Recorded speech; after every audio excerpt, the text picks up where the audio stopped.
Have you ever heard your doctor say to you, you have FAI? No? Okay, well, I'm going to give you the big word for it all. Femoral acetabular impingement. Sounds like a mouthful. That's why we call it FAI. And that's what I want to talk to you guys about today, because there are some runners who experience this condition and may really have some questions about how to recover quickly and get back to running. It's about getting to the root problem. Hey everyone, it's Dr. Heather here, your virtual sports chiropractor. And like I said, this is a mouthful of a diagnosis, one that you may be going like, oh my God, it sounds like it is a horrible diagnosis to ever have. And will I ever be able to get back to running successfully and not feel this type of impingement syndrome again? The truth of the answer is yes, but we want to ensure that you do things always properly. As with everything here on the channel, you know that I'm very big on focusing on different ways through corrective exercise and rehabilitation to help you successfully heal your pain naturally right from the comfort of your own home. So I want to dive into this one today because it is a big topic to talk about and one that some of you may have gotten diagnosed with. Okay, so here is the rundown on femoral acetabulum impingement. FAI is a condition where the bones of your hip joint come too close and pinch the tissue or cause too much friction. The friction is seen around the labrum of the hip socket thanks to the close proximity of the femoral head to the acetabulum. And you might be wondering, well, gosh darn it, wouldn't this lead to a hip labrum tear? And yes, you're not wrong that way, but this is that early pre-stage before that hip labrum tear could possibly set in, because right now we're just dealing with an impingement. We're dealing with where there's just that feeling of a locking sense around that actual ball and socket joint.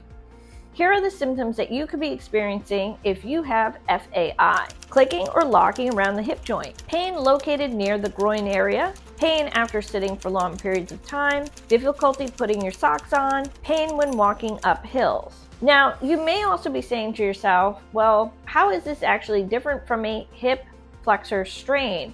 And if you haven't seen my videos here on the channel, you know that I do address the psoas and the iliopsoas muscle a lot, because a lot of times they are over-engaged in our runners. When we're running, they tend to dominate versus our quads, hamstrings, glutes, muscles when we're doing certain things.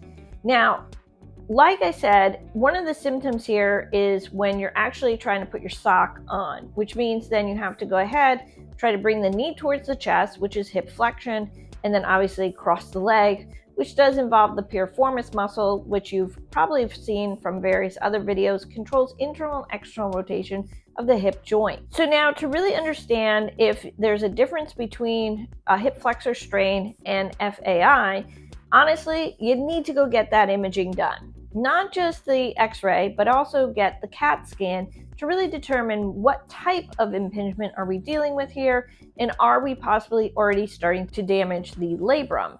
Because again, we don't want to get to that labrum tear. Oh, and if you didn't catch it, I recently did a video on hip labrum tears, so definitely go check it out after this video.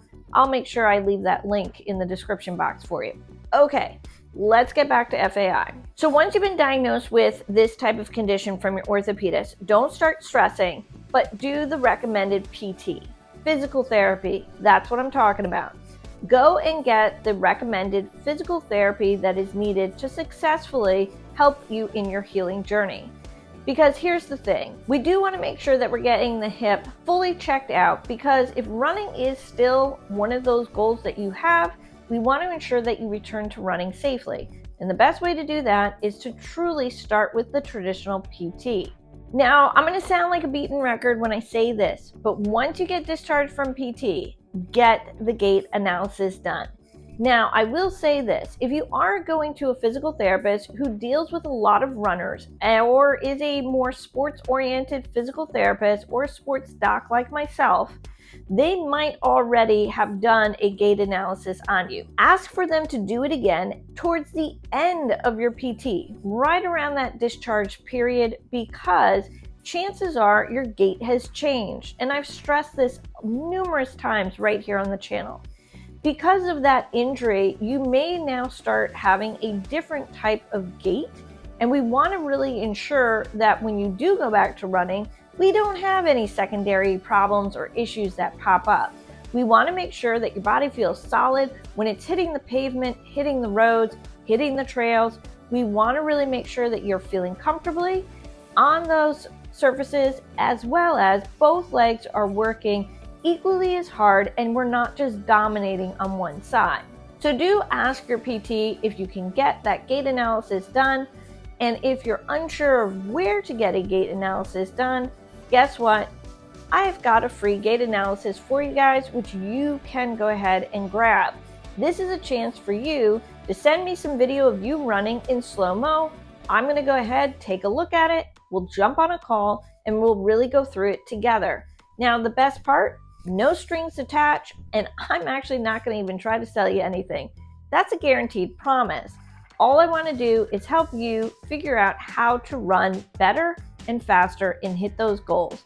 And the key to that is always going to be having that gait analysis done. So what are you waiting for? Jump on, grab that link down below, and book that gait analysis with me. It's something you're going to really find that is going to be very helpful to you and to getting back to running. Now, the last thing I'm going to tell you is you're going to want a different type of sneaker. Chances are the sneaker that you were running in prior to having FAI is going to need to change, meaning you may actually need a sneaker that is going to have more cushion and maybe even more stability. So I want you to go ahead after you get discharged from PT, they reassess your gait analysis, take a look at what's been going on, march right over to your local running shoe store, try on some shoes, and see which one is going to be the best fit for you. And we all know certain brand names have become very, very popular, especially amongst the Podiatry Association, like Hoka's and Brooks, but that doesn't necessarily mean it's going to be the right sneaker for you. So do get properly fitted for the shoe. Now, the last thing I want to tell you guys, and this is just a little extra bonus, especially if you've made it this far in the video.